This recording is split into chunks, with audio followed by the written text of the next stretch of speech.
So good evening and welcome to the late show. It's always a bit of a challenge to keep you focused at this time of the day. But I think we took a very interesting topic, which is GNSS interference. And for that we have a very interesting panel coming from different domains: ATM, operations,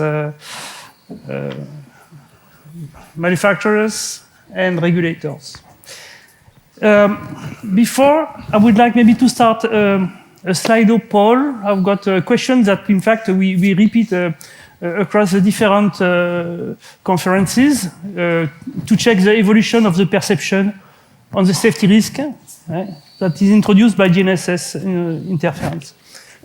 And the idea is to compare it, the one from tonight, with the one that we had in January 2024 during the IATA EASA GNSS conference.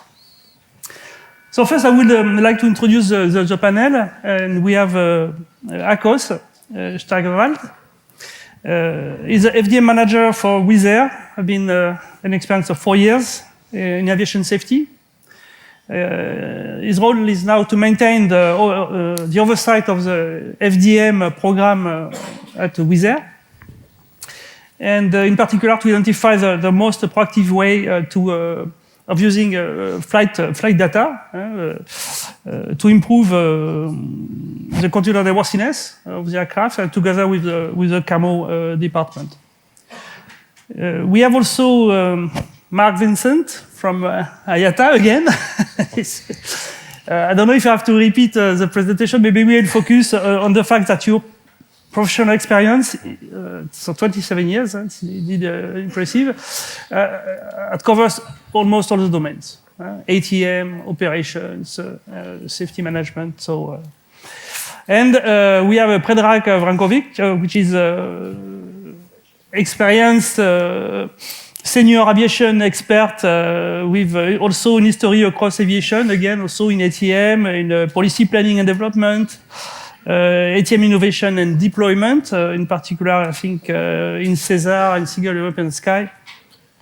You had various roles at EUROCONTROL, and you are currently, which is in fact very important for this panel, you are currently the CNS PM, so the communication, navigation and surveillance, so project manager, working on the CNS evolution plan, which is in fact important for GNSS, as it will probably provide a complementary or a means to GNSS, but we develop on that. We have then Pierre. So welcome, Pierre, also from Thales. So you started to work for the French Ministry of Defense on GNSS, resilience against jamming this time. And you joined Thales to manage, in fact, the navigation system team, again, on GNSS anti-jamming technology, the development, and also to develop the GNS strategy on the civil military, Galileo, and also for ground system receiver. And now you are in charge of more research program like Horizon Europe and European Defense Fund, which is, and you are chairing, I think very important, working group 62, sorry, which is about future SBAS multi-constellation GNSS receiver, so working on GNSS. Finally, we have Hette Hoekema, my colleague from EASA, is our chief expert, avionics and electrical system. Your role is mainly also development of regulation, policies, and standards in the field of avionics, including cybersecurity for products, electrical system and flight controls. You support certification team and also providing advices to different levels of management. And you are a member of EUROCONTROL technical advice team, which is Yes, you played, I think, an active role in the development of policies and specification for the CNS, the CS CNS, which is also related to what we are talking about. So I think we would like to start with the feedback, at least the view, if not from the cockpit, from the aircraft, from the data coming from the aircraft. So, I would like maybe you to introduce and to explain what you see in operation with respect to GNSS interference. Yeah, thank you very much. Good afternoon, everyone, and let me welcome everybody on behalf of Wizz Air. I am Ákos Tejgerwald, the Flight Data Monitoring Manager for Wizz Air Hungary, and today I would like to tell you about one of the most interesting topics around the aviation industry lately, the GNSS interference from airline perspective. So being in the GNSS reliant industry, as many other operators, we have to face with this issue on a regular basis for a while now. But it was not always like this. So it started somewhere in 2020 for us with GPS jamming on Middle East routes. Mainly our outbound routes were affected from European bases to Dubai and to Abu Dhabi. But back at the time, we didn't face with any consequence, but GPS primary lost. A year later, we started to learn about the interdependency between GPS and other aircraft systems by receiving more and more nuisance GPWS warnings on the same area and on the same routes. And in 2023, we faced with a substantial increase in GPS interferences that resulted in spreading the affected locations to, for example, the Eastern Mediterranean region, but not only there. And at that time, we started to work on FDM events to monitor the GPS interference, to provide sufficient information to the relevant stakeholders. Early this year, we set up a periodic event review based on the FDM events regarding the spurious GPWS warnings to provide additional source of information for flight operations to review the current status. And later this year, with the incoming GPS spoofing, we started to realize more consequences than spurious GPWS warnings. For example, map shifts, which were observed also even on the ground at Larnaca Airport, for example, before departure. So the pilot had to deal with that one as well. And it's really important to understand the actions that were taken and also the consequences that triggered those actions. But before that, I would like to highlight how it was expanded on our network. You can see a map with our own data from the year of 2024, and such information are often shared with the flight crew community to raise their awareness, and it is also included in heads-up bulletins and safety promotion materials.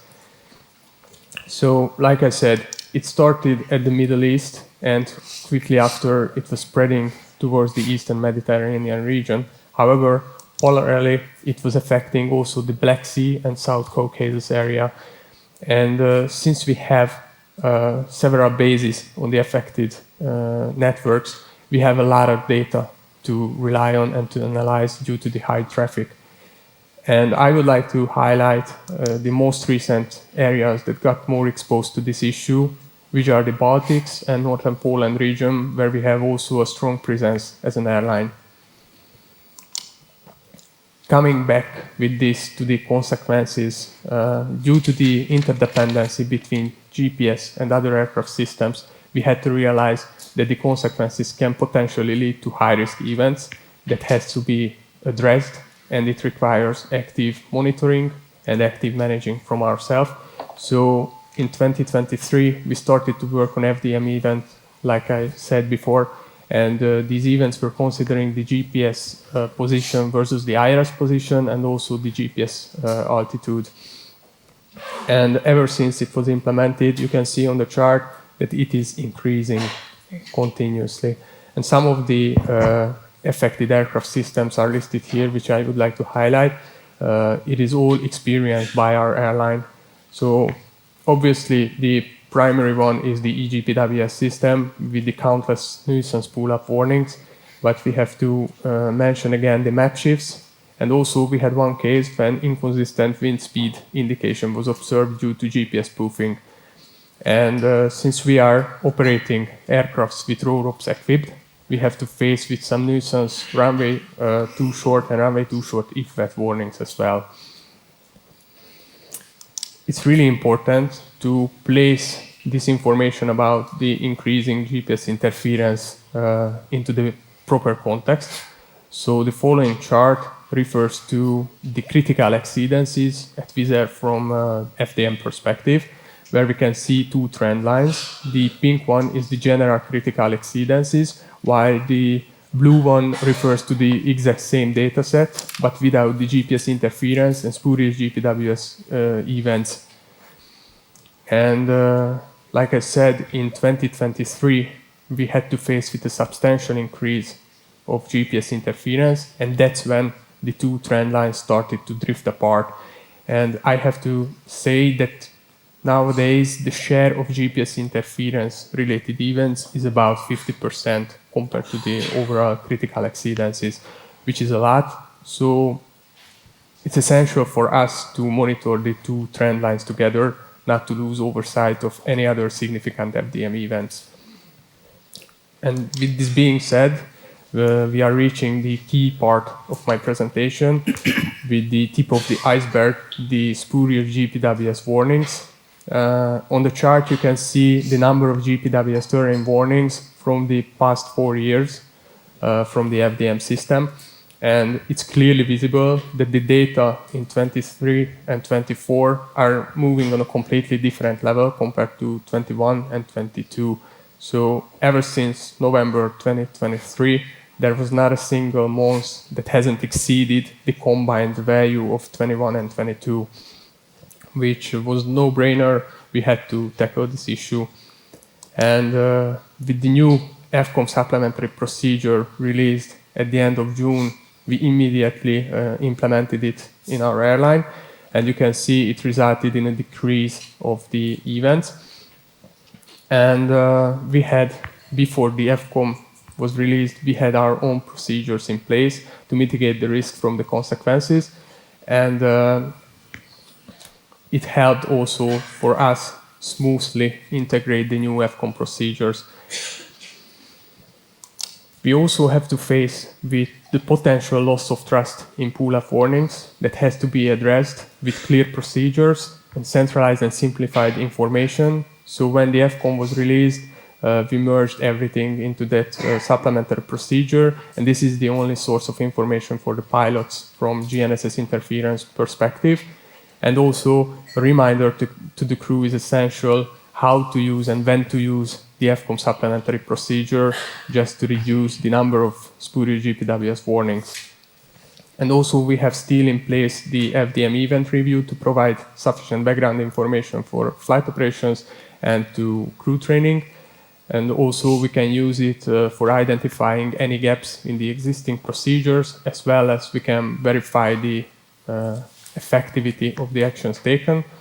And also we can see if there's a new area or new consequence that we might have to face with. So there's a long way to go still, but we managed to regain the control. And with the implemented actions, we are on a good track now. So with this statement, I would like to conclude my presentation, and thank you for your attention.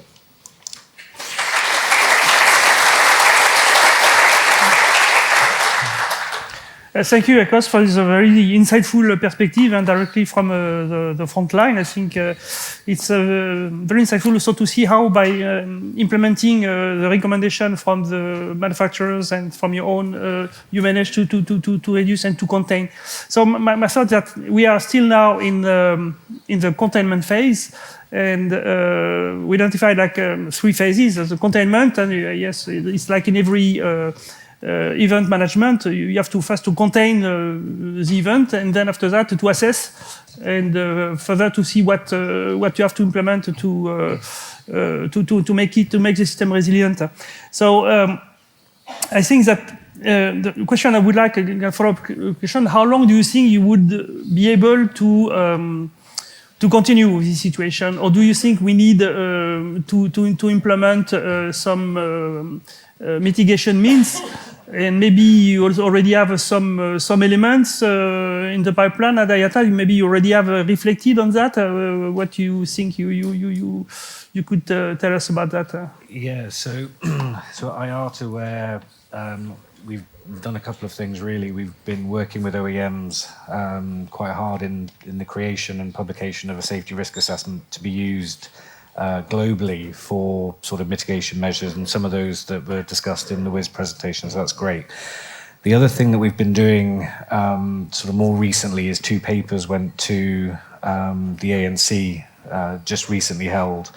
One sort of indicating around the improvement of the NOTAM system, for one, because at the moment when we see GPS spoofing or jamming, NOTAMs being released, they're going very much into the Q category, which makes it very hard to actually systemize those NOTAMs. They get called all sorts of things. So we need more clarity on how we record that in the NOTAM system. And the second paper went in about the minimum operating network, because with obviously GNSS, there's 2 things. One, we need to improve the situation about the jamming and how we build resilience, but equally, we need to make sure we maintain some level of redundancy in the system. So VOR, DME, whatever you may be using, and we saw that there was a number of states that were starting to decommission sort of legacy equipment, but at the moment, we think that may be a little bit too soon until we can get a little bit of control around sort of strengthening the GNSS infrastructure. Thank you. Okay. You have some figures to show us? Not yet. I'll maybe wait until the presentation later. Okay. I think you can go now with your presentation. Lovely. All right. I'm going to stand up again if that's okay. Okay. So I'll roll on with this. So we see this in a number of areas. I think the issue itself is very well documented, but we see, as presented by Wizz Air, we see a dramatic increase in jamming and spoofing events. We also see, not just in aviation, but there is a high dependency of GPS within, not just in the sense of navigation, but also in the systems that are used throughout sort of aviation. So EGPWS being one of them, which we are sort of monitoring and assessing at the moment in terms of what can be done to strengthen. And I think that feeds into the third point that we put on the slide here, which is the lack of technical information. And that doesn't mean that the OEMs aren't providing it. What it actually refers to is that we aren't 100% clear as to the exact impacts of GNSS spoofing and jamming on more than just some of the systems that we use on a daily basis within the aircraft. And I'll talk a little bit more about that later on. And then fourth, and I think this was again sort of mentioned by the Wizz Air here, the risk of complacency around actually how do we protect ourselves against the normalizations of either nuisance alerts or how do we resolve sort of outages that become a very normal environment to operate in. So that's where we sort of start this off, and I can look at this in sort of a number of cuts that we'll explore, and I'll look at some short-term, medium-term, and long-term kind of views. But short-term, the safety risk assessment and the work that we do with industry is very much focused on sort of the procedures and the training that is currently deployed. So in terms of flight planning, what we're really looking at here is to really strengthen the controls that already exist within the industry in terms of either the flight planning, understanding the data sets that we have to be able to plan more effectively. And I know there's sort of airspace capacity issues again, which I'll reference in a couple of slides, that we need to take into account, and the knock-on to ATM actually service provision in the event of GNSS outages. So we definitely look at those sort of that planning, know where your hotspots are, and I think maybe again, sort of feeding back from panel one, a great use case for artificial intelligence would be to support in the identification of where these trends occur, not just in location, but in time, because I think that would really help with route planning. So I think standard operating procedures, and I know OEMs are doing a great amount of work in this to sort of strengthen these controls across the industry, but there is still a human in the system here that we need to consider about what their response is and making sure that response is standardized when GNSS becomes impacted. So, again, touched on most of these already, but I think, from a dispatcher point of view, it's really understanding those, the full technical understanding of GNSS in terms of what will be impacted by either spoofing or jamming incidents. So, midterm, and I'm thinking here as well, is not just in line with sort of what do we do to prevent GNSS spoofing and jamming, but also how do we build more resilience within our own aviation structure in the way that we can in operating with this condition. So I think we've got to be mindful as we come into the next 6 months about the winter, the impacts of winter.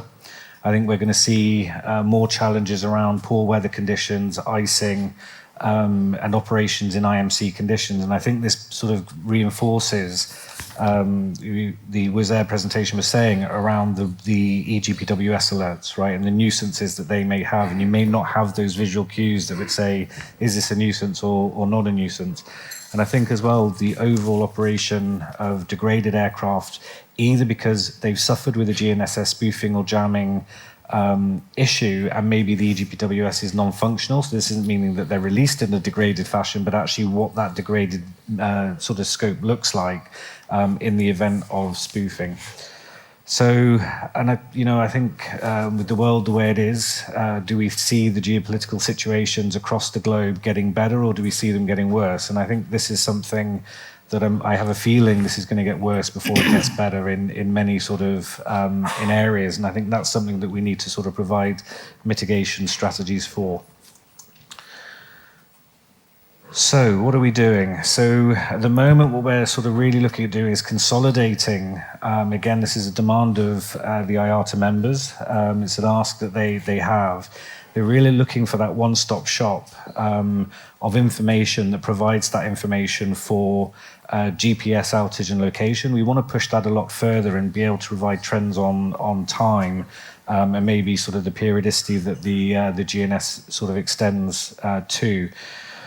We obviously we're carrying out constant evaluations on the safety risk assessment that was released. We're on version 4 now, because we are learning new things all the time around the impacts of this particular condition. So we're obviously carrying that into our risk management activities. And 100%, I think we have to be really guarded about the normalization and of what this could lead to in terms of the cockpit mindset and so on as time goes on. So in more longer term areas, again, working with OEMs, working with a lot of partners with this particular issue, ATM included in this one, but actually looking about how do we enhance the protection and the resilience of the GNSS infrastructure. And bearing in mind this, we are not the only sort of community in transport that is impacted by this. You can look at shipping, you can look at motor vehicles and all the rest of it. But actually for aviation, this is a key element in how we navigate and manage the transit of aircraft around the globe. So we are looking at things like actually how do we use multi-frequency, multi-constellation in a much more dynamic way. We've got to consider these options. We've got to make sure that we actually take some of the lessons that we learned from GNSS and GPS, right now and make sure that when we release anything to newer systems, that we've done our due diligence and making sure that actually we fully understand the sort of challenges with this. And also CRPA in terms of the controlled reception pattern antennas. We don't think this will be as resilient as using multi-constellation, but again, it may be an option that we have to look at. And that's pretty much the summary from the IATA point of view and where the airlines see the challenges around GNSS. Thank you, Mark. Thank you. I think that most of the short-term actions have been mostly implemented, but again, the situation is unstable. It's not something. It's at the moment with the landscape we have, it's under control, but we have to be careful because the threat is evolving. You have a new type of spoofing that could appear. You have some event on time that have to be also assessed. So the good thing that we have also the EASA service built in that is always updated to reflect these changes. And about the map, I think it's an interesting tool, the weather map. You are part also of data for safety, and I think that is something that can be also used to develop this tool to have a good vision of what can come next, and also to identify the flight information regions that are affected by jamming, by spoofing. So we have something that is very close to be ready. So stay tuned.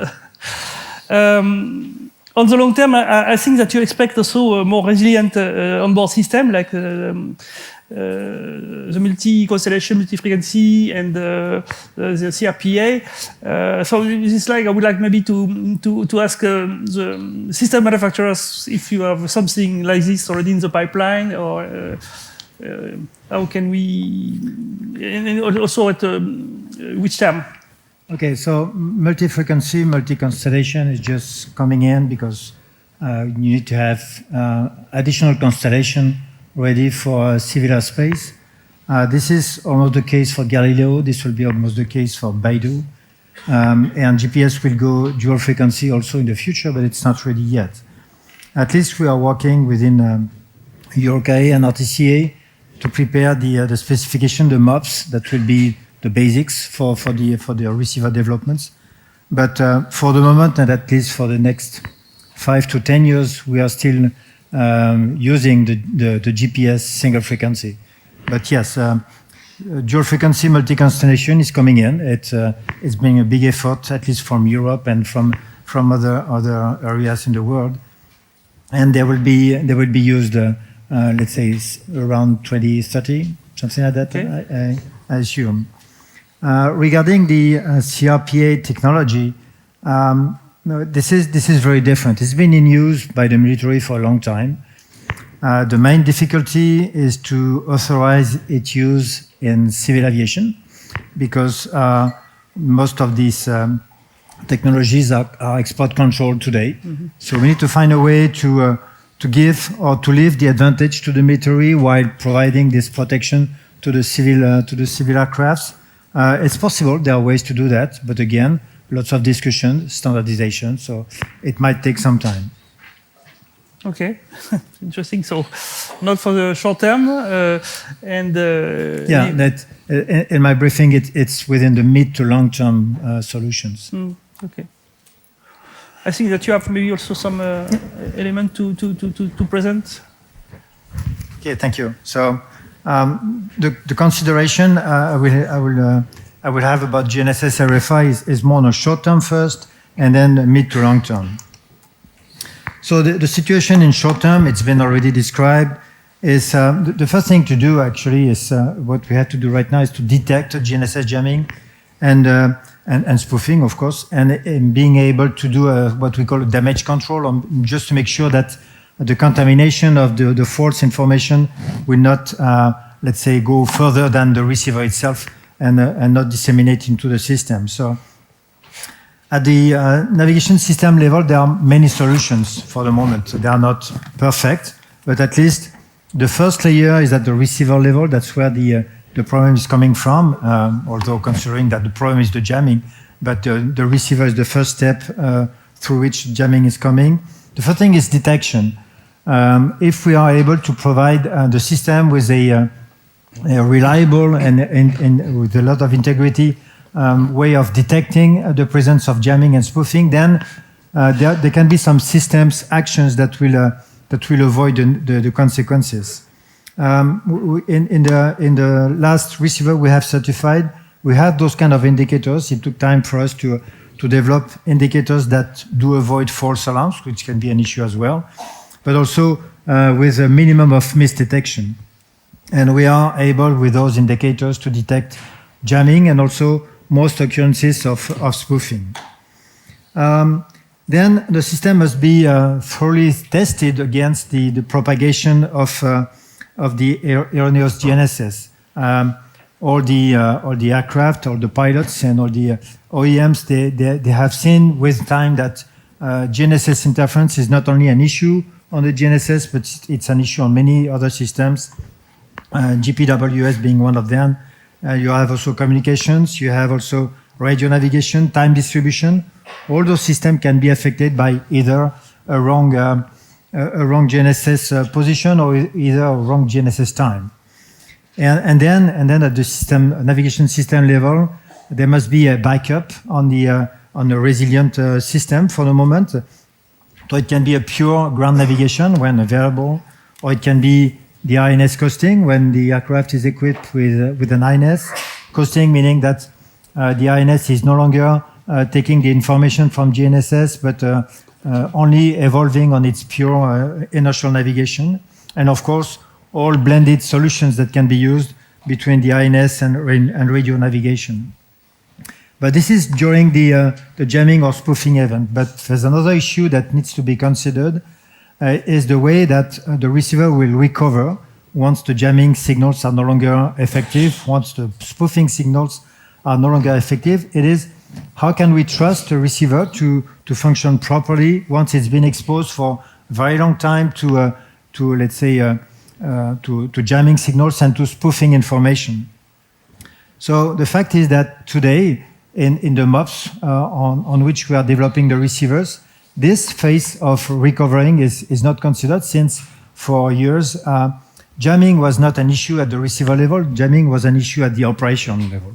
And then some receivers might have some time to recover, some others may have no difficulty. It all depends on the design of the receiver, but there's no test today.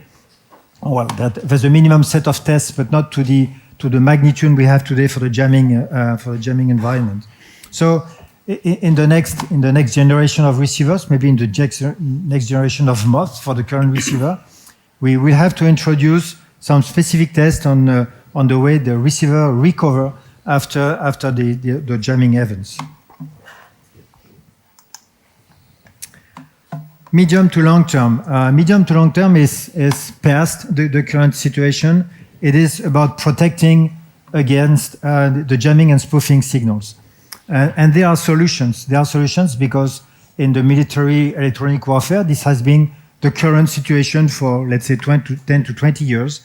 Each theater of operation, each conflict area is fit with GNSS jamming, GPS jamming, to avoid the enemy from using its own positioning technique.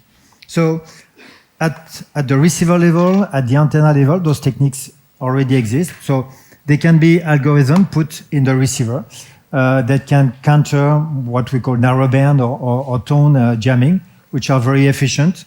And they could be implemented, knowing that we need to verify that all the assumptions we've made in the MOPS on the reception of GPS signals are still valid. Because if those assumptions are no longer valid, then the integrity figures that are provided by the receiver might not be as a high level as it is right now. And of course, anti-spoofing can be countered as well with encryption techniques that can still at least verify that false information has been injected within the receiver, and the repeaters, which are not effective for those encryption techniques. The repeaters, they are easily detected, so it can be seen. But the most effective way to counter jamming and spoofing is what we call CRPAs, or control radiation pattern antennas. Those systems actually, they create nulls when you combine the signals from multi-element antennas. They create nulls toward the jammers, which means that they will attenuate or mitigate the power of the jamming signal coming in the receiver. This is the most powerful tool today. The order of magnitude is that you can reduce the nuisance of a jammer by a factor of 100, meaning that if you are being jammed with your current system at 100 kilometers, using a CRPS system, you can be only jammed at 1 kilometer, which for the en route situation is quite efficient. Maybe in the civil application, those systems will be less performant because the export control, let's say the IATA regulation, those kind of things, they will limit the power of the algorithm. But at least if it's not 100, it can be 30 to 40 in terms of coefficient. So that's quite efficient. And also for the spoofers, most of the spoofers, they have to be stronger than the GPS signals or GNSS signals. And from a CRP8 point of view, they are treated as jammers, actually. As soon as they are above the noise floor, they are treated as jammers. So it can be efficient as well against the jammers. But those two techniques have some, let's say, difficulties. The first one, and I mentioned it, is that they have been developed for military application, which means that they are export control. So we need to find a way to implement that on the civil aircraft without, let's say, breaching the asymmetry of military operation versus civil equipments.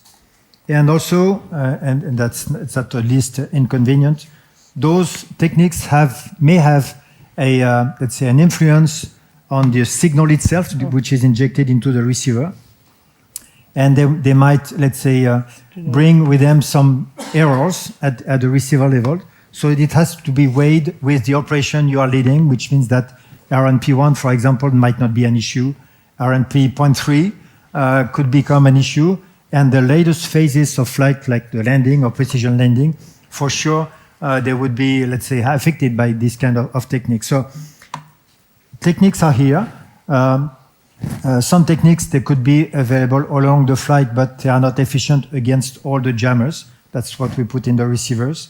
Other techniques, they are efficient for any kind of jammer, but they might not be available for the last phases of flights. So everything is a matter of balance.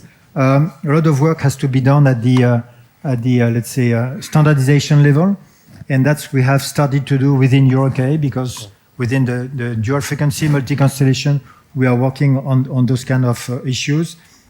And for the next generation of CRPAs, we are just starting or putting the movement on, but yes, we are working on the subject as well. Thank you, Pierre. Very interesting technical information. So we know that to counter military interference, mostly, so you will need to have some kind of a military technology. Military-derived, yeah. Yeah, military-derived technology. Okay, then we need some specific export control. So that means that short term cannot be foreseen, but like maybe 2030. So yeah. I've noted from the previous, from IATA and also from you that we need a backup solution in the meantime. So you need to rely on existing infrastructure. And I think we are really happy to have a bit Predrag with us, because as a CNS PM, you can tell us a bit more what is in preparation with that respect, with to maintain a minimum operational network of infrastructure. Indeed, yes. Thank you. Thank you very much for the invitation. Good afternoon to everyone. So yes, indeed. I mean, there are many constraints when it comes to the aviation infrastructure, CNS infrastructure, because this is a national responsibility, but there is a wider context there. We are kind of a network. We are operating in a wider network. So when you actually do your infrastructure planning at national level, you might miss some important network considerations. I mean, we have seen the map that you presented. Clearly, this issue, GNSS RFI, is a network issue at at this stage, at this scale. So also, I mean, there are many other common problems for all when it comes to planning of the CNS infrastructure. There are issues, wider issues. We have heard your cybersecurity expert here explaining that, this is one of the issues that we are facing. There are things like a human perspective as well. I mean, I'm sure that all the nations are facing the problems with the availability of the engineers, and there are others. I mean, resilience is one of them as well. So what we did as a CNSPM, we tried to bring all these issues that are common for everybody and coming from a kind of a network perspective as well. And we try to, approach the MON development in a synchronized, harmonized way for all. Because if we have the patchwork of MONs across the network, again, we are not arriving to the most optimal situation for all of us. So basically that was I think the task with the creation of the CNSPM was to bring a little bit of harmonization, coordination, synchronization to the way how we work in our, CNS context on the infrastructure across the, member states. Because it is a national responsibility. I mean, according to the Chicago Convention, MON also is a national responsibility. So what we did, and in my slides you will see that in the short term, we have worked on the European MON concept and design criteria document. The document was, we did a very, very extensive coordination with all the stakeholders. I mean, we went to so many events, we had so many groups working very intensely on this, trying to bring together all the previous work that was done in ICAO. CANS also did a lot of work on this, and there are some member states that already, did quite some significant steps in this direction. So we try to bring everybody there around the table, and we came up with this European MON concept and design criteria, which gives kind of a synchronized approach to this problem of developing national MONs.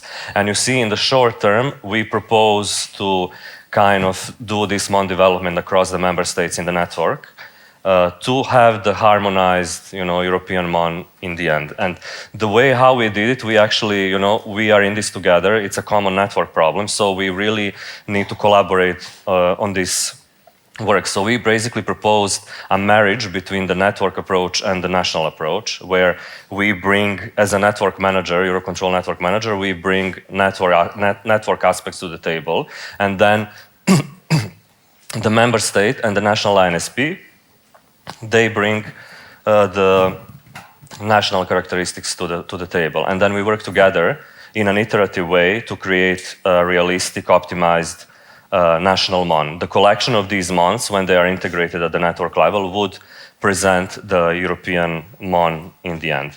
Our plan is, the European MON concept and design criteria was approved in August of this year by the Network Management Board, and we have presented extensively also to the member states in EASA MAB, and we share this, the information about this activity very widely. Our plan is to work in the next 2 years with the national authorities, the NSPs, to complement it with a bottom-up approach, where we will, go to all the states and we will try to discuss the characteristics of their operating environment and how we can bring this up. So I give you the example. Last week we were in Portugal, where we discussed with their National Aviation Authority the approach, because they are starting to do this work. And it was very interesting to see, there are many, many factors and constraints you have to take into account. I mean, CNS planning in Azores Island is not the same as it is, in the continental part. There are many different operating environments, and in the member states, the things are different. So I believe the only way to do this effectively is state by state, and then integrating this in an iterative way to come up with a really resilient network, a resilient infrastructure at the network level. And this is our goal in medium term. So we will try in 2 years to do all these interactions with the member states and the national INSPs to try to arrive to this collection of national MONs, which will be, harmonized in a way, and which will, apply to the same principles. And basically what you will see in the European MON concept and design criteria is we approached the MON concept from a, a holistic way. So it's a CNS MON. It's not a NAV MON. It's not a SUR MON, but it's a CNS MON. And in there we address, communication. It was a bit easier, in the data link environment. MON would be, of course, the reversion to voice. In NAV, we are preserving RNAV5 and RNAV1 operations with DME network. So we are still planning to rationalize the NDBs and the VORs as a general rule, but in our interactions with the member states, there might be a need to keep this infrastructure in certain parts to ensure the contingency procedure where DME network is not there. So we are going to take all these things into account. We have refrained from addressing the ILS rationalization, and I think this is something that also we have heard from the stakeholders who push this forward as well. I mean, and also EASA is considering the strategy now how to approach the PBNIR evolution. So we take a pause on this one for now in this version, but it's an iterative process. It continues in the future, and then. For surveillance part, we are in line with the minimum operational standards, which is 2 layers of cooperative surveillance, out of which one is fully GNSS resilient. So that is the general approach. State, of course, national environment can take a more stringent approach and decide to go, even more, put more infrastructure, do more layers. But I mean, this would be. Something that we need to discuss and see, in an iterative way, whether this would be something that, can be done. And then, also in medium term, having these all months there, and we believe that we will also, and I'm happy to see from Thales also that we probably will have at that time also the Avionics solution that will be fully resilient. So then we will, I think, as of medium term, we will be in a very good place in terms of resilience in the network. And then, of course, in the long term, we are developing the CNS evolution plan, as you mentioned, and the CNS evolution plan is the document that will drive the future evolution of the CNS, and it's a very difficult task that we need to do. It's it's looking forward, and there are many technologies in there that are being developed, and one of the things that we noticed in doing this activity in a very intense way with everybody is that there is a bit of a lack of synchronization, in the ground, airborne, and space segment. Everybody's doing their developments, and there are many solutions coming up. A lot of them also are fully GNSS resilient. Things like multi-DME, DME, MODEN, like LDAX nav. Agnos version 3 is also coming, augmenting Galileo and GPS. So there are many options for the future. What we are going to do, we are going to, in our work on this future CNS evolution roadmap, we are going to analyze them, and we will try to see, from all the different criteria. I mean, and we have many criteria. Resilience is just one of them. There is a greening criteria. We have, societal expectations to change the way how we conceive the CNS infrastructure, because it operates like it was 50, 60 years ago. Everything is the same. Everything is switched on. The energy is being consumed beyond, we are not challenging the way how we do things. So I think thinking ahead, this is one of the things also that we are going to look. But resilience, of course, is I guess, the most important element of that work. And then we are going to, make sure that whichever road we take, the critical path we take, that this path is fully resilient with, for the future network, so the users can be, and the passengers can be, safe in using the aviation in the future. So.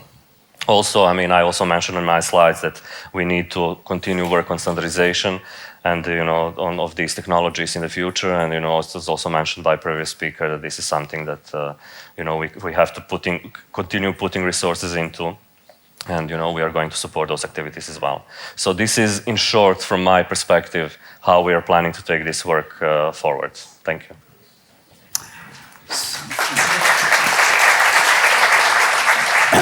Thank you, Predrag. So it's very interesting and very reassuring to see that we have a plan in Europe, but it's not just a European problem. It's a really wide problem. We have the same issue in different areas of the world, and I think this should be really a coordinated approach.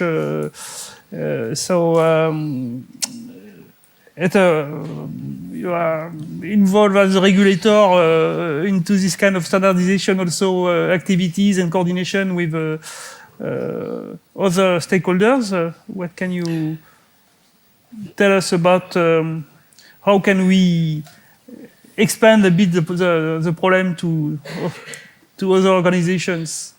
I don't think that we necessarily want to expand the problem to our No, other but organizations. the solutions, the implementation. Yeah, indeed, we want to expand solutions.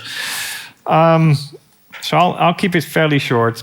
GNSS interference is not just a European problem or a problem, around the Middle East or the Eastern Mediterranean or the Baltic. It's a global problem, and even if we currently see it in certain areas, we do believe that it poses a global threat to P&T, to positioning, navigation, and timing.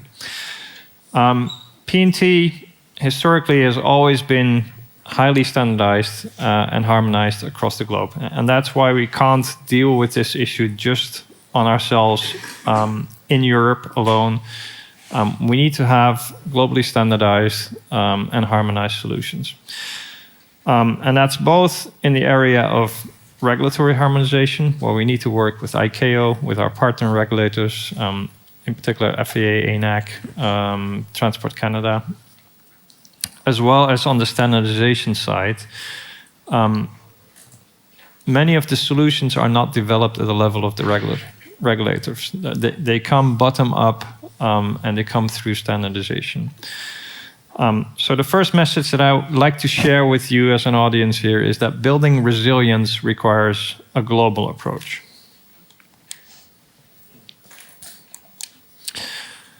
And as we have heard before, GNSS interference is not just a GNSS problem. GNSS is one navigation aid amongst a suite of other navigation aids that aircraft fortunately still use. I guess the problem with GNSS is that it's a victim of its own success. It offers highly accurate, high integrity, and very convenient P&T solutions, which means that you see it everywhere. Everybody's using it all the time. And it's not just aviation. My brother, for example, works in banking. They use GNSS for timing. So when money is transferred from one bank to another, they use GNSS timing. So again, the problem is broader than we may think here. Another issue is that the impact of interference is more severe due to the way that we have gotten used to using GNSS. We have a high level of GNSS integration in our aircraft architectures, and the impact is not just as what we've seen on the ground prox, as you explained. The information is spread amongst many more systems on the aircraft. And we really need to have a better view of how that's happening, where that's happening, what are the cascading effects. We need to have a better understanding there. But it's not just the aircraft level. We have a high level of dependency on GNSS in the entire aviation ecosystem. PBN is obviously the most obvious example, but we also use, for example, GNSS time in data link. We use ADS-B for surveillance. So again, you can see there are cascading effects here. And lastly, I think Pierre already mentioned it here. GNSS is a system that works sub-noise. So the signals are below the noise level. And that makes it highly vulnerable to interference as well. And my message here again is building resilience requires more than just a fix to the GNSS receiver.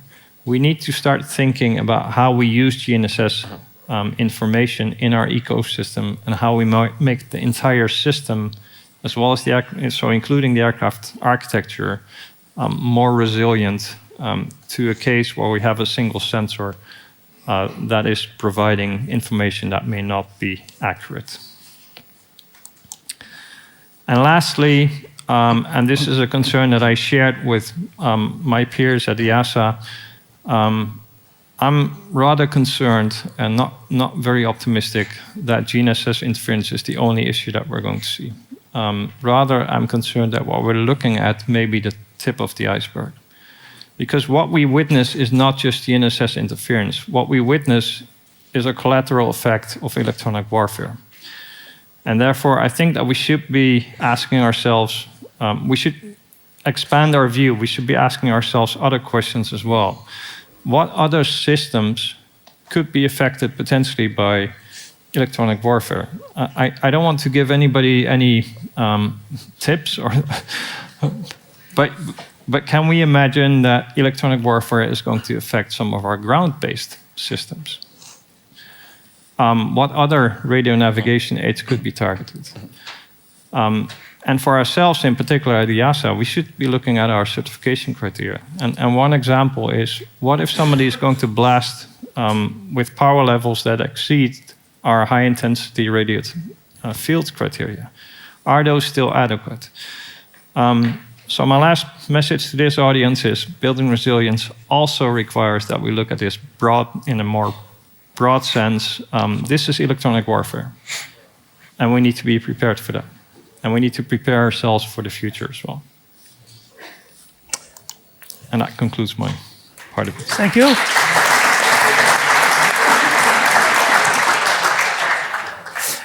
So this raises more questions than initially thought. I don't know, from the time perspective, if we can take some question from the Slido. I think there are some interesting ones. Can we display the Slido questions? Yeah. So first the poll, yes, very interesting one. No, yeah, let's go back to the poll. So already something interesting compared to January 24. 2% people at this time found the situation safe, so low risk. Now 11%. And worrying, so medium risk was 56%, and now we have close to 60. So it's, I would say, the trend is a bit stable, so with some variation. So we still think that we are in the middle of the river. Still 30% compared to, at this time, 42% thought that a serious accident could occur. So it's a bit less now. I think we have enough background experience. And also in January, most of the contingency means were not implemented. So now, thanks to operational mitigation means, I think the perception of the risk is reduced. Of course, we have to be careful not to fall too much into competency, but yes. Okay, that's interesting return. So stable on medium risk, and the less people thinking that it could be a serious incident, which is also my perception. But okay, we should not sleep on our laurier, as we say in French. Let's go back to the question now, and I think we can take the first one. EASA has a plan to remove Cat 1 ILS in some secondary airport. So first, I would say it's not EASA. If you mention the PBN implementation rule, the Article 5 was introduced later, so it's not. But yes, you have in Article 5 the Cat 1 removal by 2030. So, do you want to take the question, Hette? Or yeah, I think it's perhaps a bit premature to give you a definite answer here. It is something that we will be looking at. We are looking at the PBN IR in general. We are absolutely, more aware of the risks that are out there for GNSS. On the other hand, we should be careful not to throw the baby away with the bathwater. GNSS in many areas is still safe. It's still sound, and it's offering safety as well. I mean, PBN has increased safety quite a bit if you compare to some of the, for example, other approach procedures. Circling, we really do not want to go back to that. The question of ILS Cat 1 is one that we will have to discuss in this context. but again, I think it's a bit too early to say anything more on that right now. That's the only thing also maybe I could add is that there is an activity in EASA, so there is an impact assessment that is being done, and the result of this impact assessment on the PBN implementation rule, in particular with respect of, to the Article 5, so the situation of is ongoing. We should have maybe the result by the end of the year, and potentially what you call a best intervention strategy to address this point. So it's a good question, and it's already taken on board at EASA. And next, we have what about Galileo regarding cyber protection? So I suppose it's authentication service. It's true that we didn't mention that. It's also one possibility. So who wants Pierre? I can take this one, yes. This is what I mentioned about encryption services within the signal. So this question is related to what is called the open service navigation message authentication. Which is a service which is currently being implemented on the Galileo signals. That will prevent the intrusion into the navigation's message. That will prevent spoofing Galileo from within. That's for sure. It will be a good indicator that the Galileo system is not the Galileo system, but the Galileo signal is being attacked. So with this kind of system, we will have a good indicator, and for sure a good mention of what is being done at the signal level and navigation signal level. But what must not be forgotten is that the way that this will be implemented, I mean, exchanging keys, having a regular keying on the aircraft, of the receivers and everything, that will also come with disadvantages in terms of operation. So it is always a balance, but yes, OS NMA is for sure a good protection against the intrusion into the nav message. Thank you. Why this data is non-mandatory to be shared by operators? So I saw this question appeared when we were talking about the incident reporting.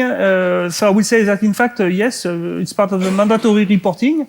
And at EASA, we have,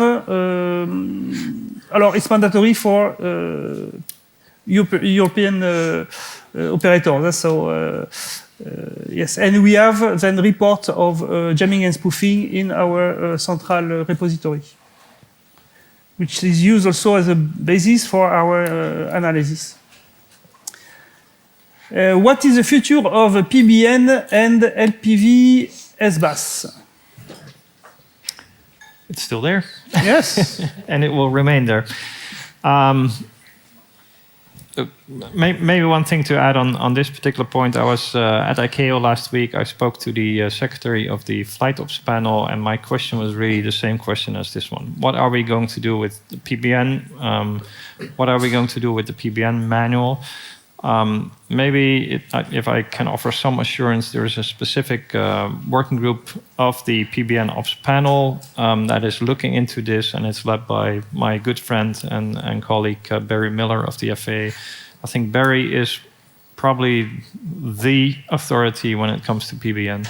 So I have quite a bit of confidence that that will work out and we'll find some solutions to this. Thank you, Hette. This is also a recent question due to your comment on the banking timing. So I will let you answer that. Why should aviation fix this global problem? I think our concerns in aviation are specific. Banking may have better backup means than we have. They don't try. Indeed, they can use other clocks as well. They're not solely dependent on GNSS. What I'd like to highlight here, though, is that it may be good to maybe talk to our colleagues in shipping, to talk to our colleagues in other industries, because maybe they may have solutions that we have not seen or that we may have overlooked. And it's always good to look, outside our own domain to see whether other solutions are out there that we may probably benefit from. Thank you. I think, Pierre, the next question is for you. How civil aviation manufacturers who work for some of them in the military field may ignore some conflict between SOPs versus situation awareness? SOP, like Maybe system the... operations. It moved up. The question went up. You're mixing two questions. Oh, sorry. Okay, I was a bit confused, yes, sorry. So how civil aviation manufacturers who work for some of them in the military field may have ignored the jamming and spoofing risk until now. Is it a silo issue? Yeah. Well, It's just so as a manufacturer of GPS receivers and GNSS receiver, and working on both fields, military and civil, no, we have not ignored the threat. In fact, personally, I have put forward this threat like a long time ago in the civil aviation, but at this time, the jamming issue was not that as acute as it is today, and it was considered as being let's say, each state is responsible of its radio navigation. So the manufacturers, when they came to the NSP said, okay, we do guarantee the integrity of the navigation signals on our territory. So it's our job to make sure that we can detect jammers, we can detect spoofers, and we have authorities to act on it. So this was set aside because the signal itself, the provision of the signal, is a state resource, is a utility. So for a long time, until we have this situation today where we have electronic warfare at its highest point in many areas of the globe, and it becomes an issue. Until now, it was considered as a, let's say, side effect because GNSS is not mandatory to fly. So if GNSS is jammed, yes, so we have other solutions to navigate. But yes, I have advocated, let's say, military solutions into the GNSS receiver, and the fact that we have indicators about jamming and spoofing comes from that. Okay. And this is really the first step, and not too expensive to let's say to set up that we can do on the receiver. Okay, thank you, Pierre. I think we have just time to take a last question, and I think it's for you. So how do Wizz Air pilot deal with wrong nuisance messages? And in fact, how do you realize that the message is wrong? Yes, sorry. So I can take this question, obviously. Here, from airline perspective, the focal point is the flight crew awareness on the ongoing situation, and they obviously have to follow the SOP all the time. So that's we are implementing procedures, and we are also communicating it to them.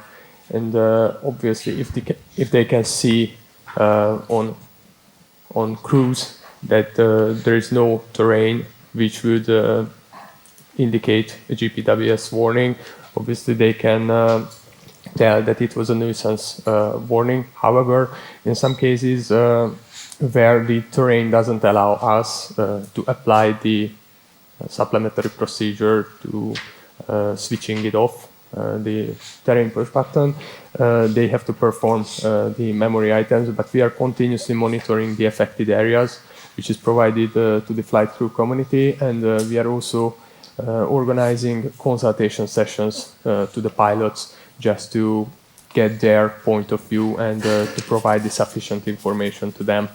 And just a fun fact here at the end, it's almost zero over the 4 years when they had to follow the memory items after spurious GPWS warning. Thank you, Agos. I think we are reaching the end of this panel. Thank you for your attention. I hope it is not too late now. Does someone want maybe to add a last word to this panel? And if not, many thanks for your insightful information and to participation to this panel. Thanks again. Thank you. Thank you.